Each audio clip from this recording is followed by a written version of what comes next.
Bien, quiero saber si se ve la pantalla ahí.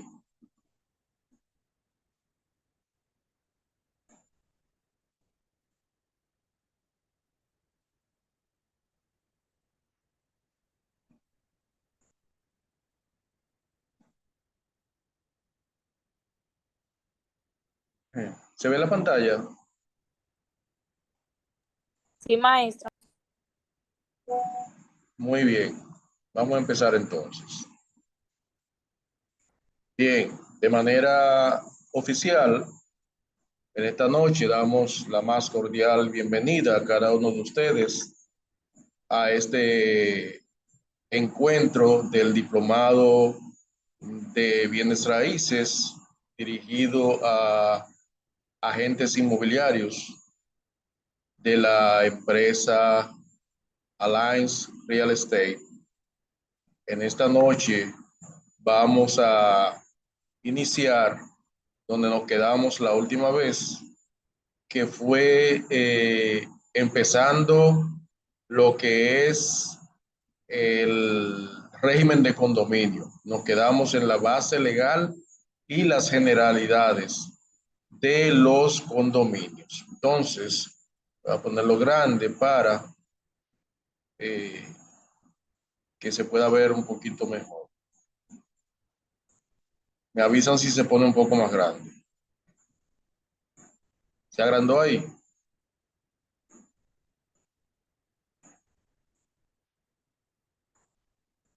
¿Se agrandó ahí?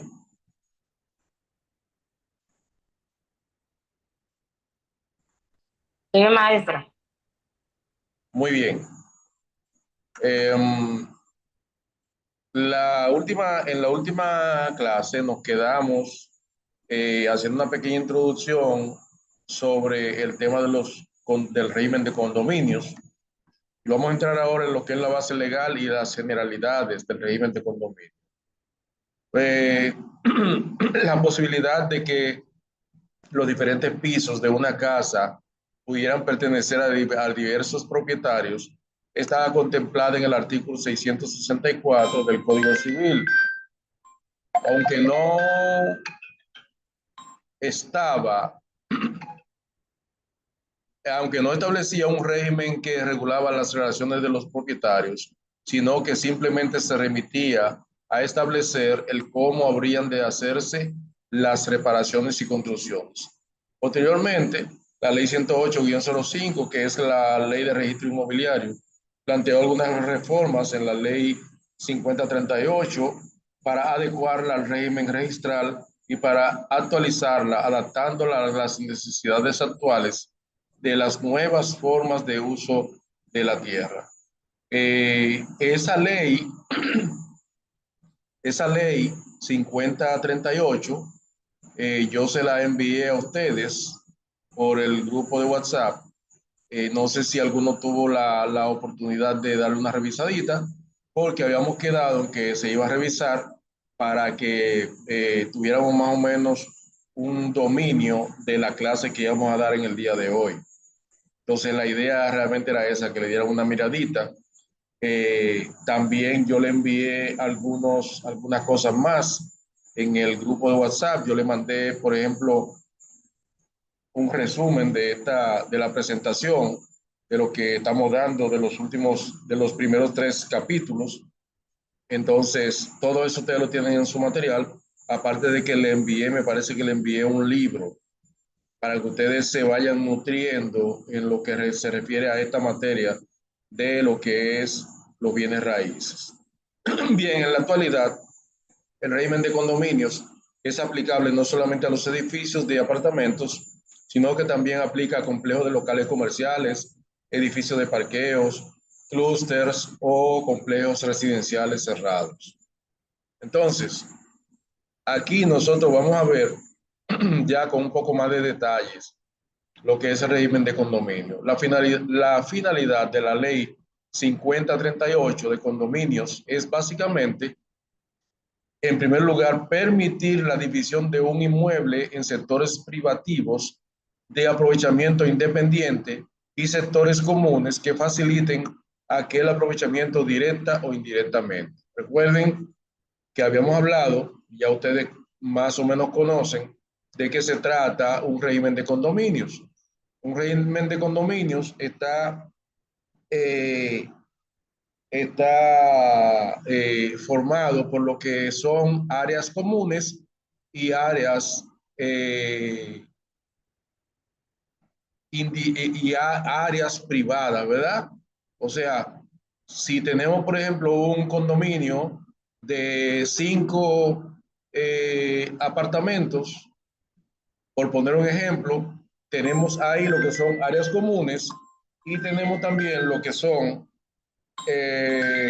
las áreas privadas. Entonces, de eso es que se trata.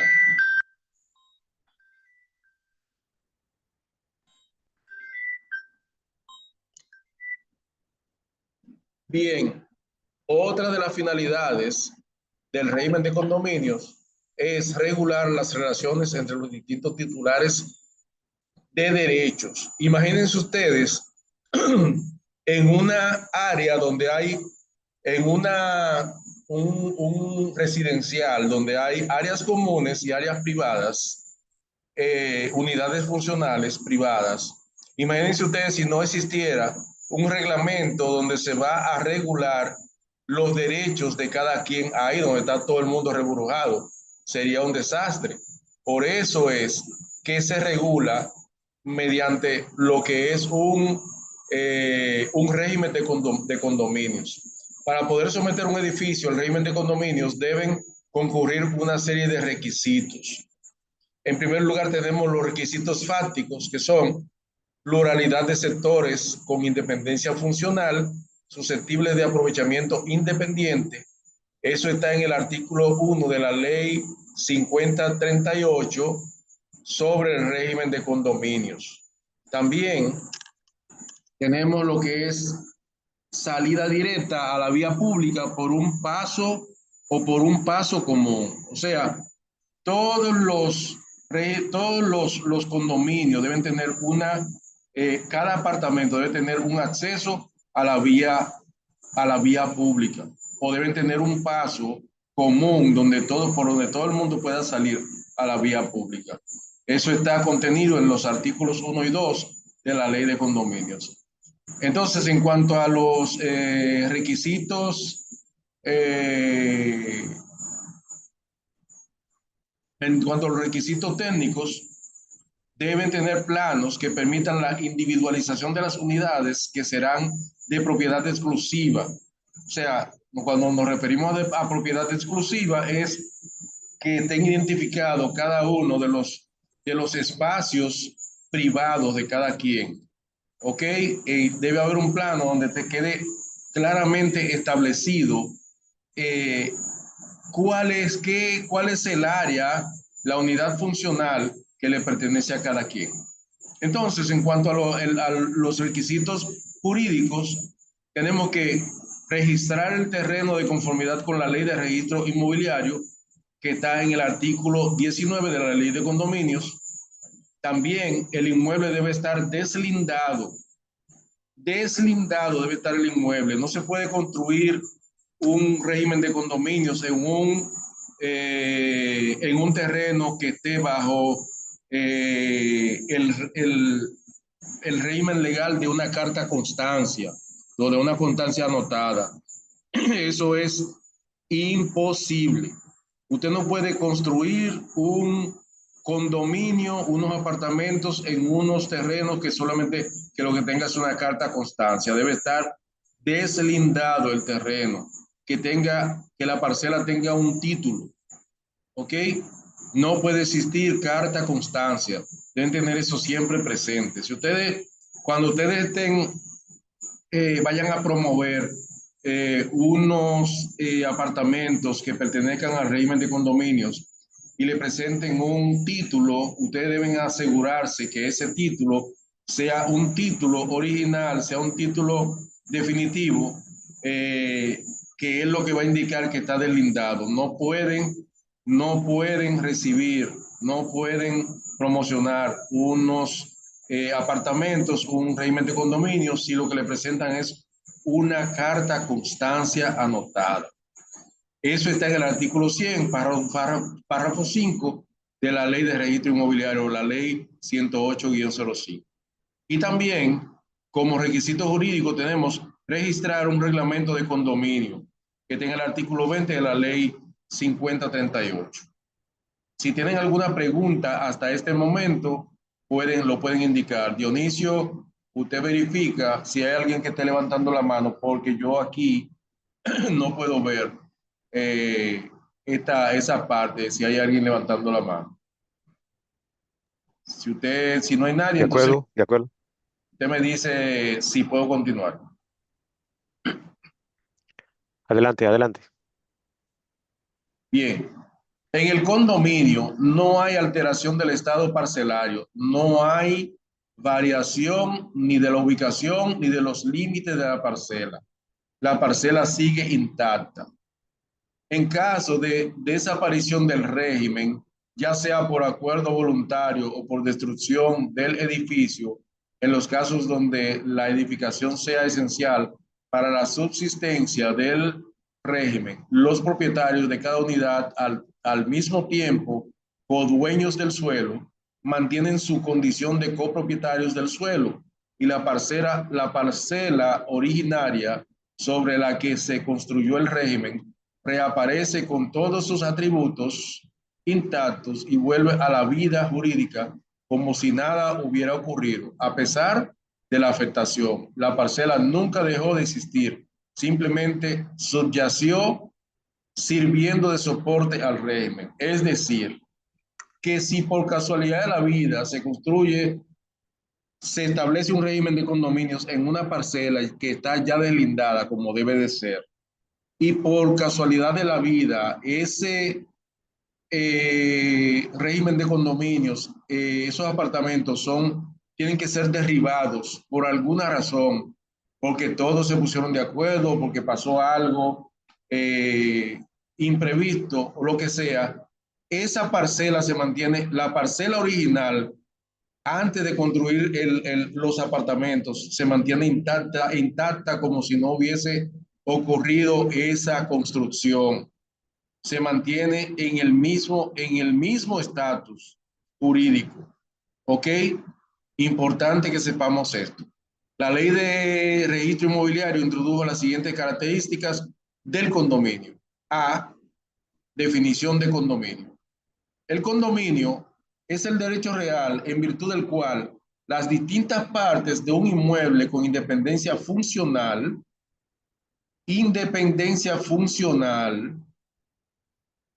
y salida directa o indirecta a la vía pública se establecen como propiedad exclusiva de una o más personas, las que a su vez son copropietarias indivisas sobre las partes comunes.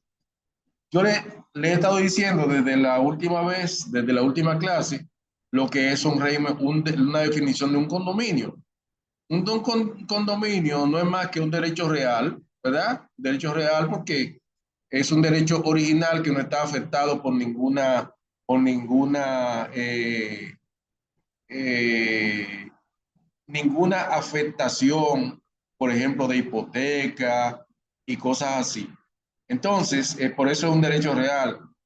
Entonces, en virtud de la cual distintas partes de un inmueble son con independencia funcional, o sea, cuando nos referimos a independencia funcional, es que son inmuebles independientes unos de otros y que tienen salida directa a la vía pública o que tienen una salida indirecta, ya sea por una sola vía común de todos los copropietarios y así sucesivamente. A eso le llamamos una vía indirecta. Se establecen como propiedad exclusiva de una o más personas. Esas personas, a su vez, son copropietarias indivisas sobre las partes comunes. O sea que en un condominio, una persona tiene una sola persona tiene dos tipos de propiedades. Uno que es el el inmueble con independencia funcional y tiene también la parte, es copropietario de la parte común o de las partes comunes del, del condominio, ¿verdad? Llámese que tiene acceso, por ejemplo, a la piscina que es de todo el mundo, que tiene, si tienes ese apartamento, si ese régimen de condominio tiene alguna cancha deportiva, cualquier cosa que sea una área común, es una propiedad de todos los que habitan ahí en el condominio. Todos son copropietarios de esa parte indivisa. Entonces, yo tengo derechos sobre una parte indivisa que son esas áreas comunes y tengo derecho eh, sobre mi parte que es mía exclusivamente. Entonces, el terreno es esencialmente común y proindiviso de todos los condóminos. El terreno, cuando hablamos del terreno, ¿verdad? Nos estamos refiriendo ahí a todo lo que son las, por ejemplo, las áreas verdes y todo eso, porque sabemos que el, ya cuando hay un apartamento establecido, ese terreno no está disponible para nadie. Entonces, el terreno que queda libre, que es común, ¿verdad? Es para todos los condóminos. Entonces, los sectores o áreas comunes y proindivisos son inseparables de la propiedad exclusiva y no pueden ser transferidos ni grabados independientemente. Yo no puedo disponer de un área, yo como propietario de un bien, de un inmueble donde yo vivo, ¿verdad? Yo no puedo disponer de yo solo de esa área común, ni venderla, ni alquilarla, ni traspasarla, ni grabarla con impuestos, ni nada de eso. La transferencia de la propiedad incluye, aunque no lo contemple el contrato, el derecho sobre las partes comunes que le corresponden. No se constituyen condominios sobre unidades de condominios ni nuevos condominios en inmuebles sujetos al régimen de condominio. En estos casos, lo que corresponde es una modificación del condominio original. O sea, yo no puedo hacer, en otras palabras, lo que nos está diciendo es que yo no puedo hacer un condominio sobre otro condominio. ¿Ok? Lo que hay que hacer en este caso es modificar el régimen de ese condominio. También no se pueden constituir condominios sobre inmuebles amparados en cartas, constancias anotadas. Eso lo dijimos hace un ratito. Tiene que ser un inmueble deslindado con su título original, con su título definitivo. Un inmueble con constancia anotada no está apto para hacer para establecer un régimen de condominios. ¿Preguntas hasta ahora? No quiero que se queden con duda, ¿eh? Quiero que nos vayamos bien claros. Estamos hablando. Es decir, maestro, por ejemplo, tenemos un terreno ya deslindado de 5.000 metros. Entonces, esos 5.000 metros se van a distribuir, por ejemplo, en 4.000 metros de unidades individuales para propietarios y los 1.000 metros que quedan van a ser las áreas comunes que se van a dividir entre pasillos, parqueos posiblemente. Digo, o sea, eso es yo poniendo un número y que cada una de esas unidades funcionales, o sea, cada uno de esos apartamentos, vamos a suponer que cada apartamento sea de 400 metros y que hay, por ejemplo, 10 apartamentos. Entonces, cada uno de esos apartamentos tiene 16 unidades distribuido entre 4 pisos. Así ¿Se es. escucha? Así sí. Ok. Entonces, cada persona, cada habitante, cada dueño de la unidad es propietario de su unidad, propietario individual, pero a la vez es copropietario de todas las áreas comunes y no puede disponer de ellas como se le antoje, sino que debe de someterse a la ley de condominios, que debe de estar, me imagino, regularizada por algún administrador a cargo de las áreas comunes para tomar cualquier decisión al respecto. Creo que voy entendiendo, ¿verdad? Usted ha entendido perfectamente. Eso es así. Ok, de acuerdo. Y ya sobre el asunto de la administración de las áreas comunes, más adelante vamos a ver eso, que está regulado también en la ley. Perfecto. Eso, incluso eso tiene que estar en el contrato que se hace, ¿verdad? En el reglamento que se establece para el manejo de los que va a regir los condóminos de ese régimen de condominio. Valga la redundancia. Miren,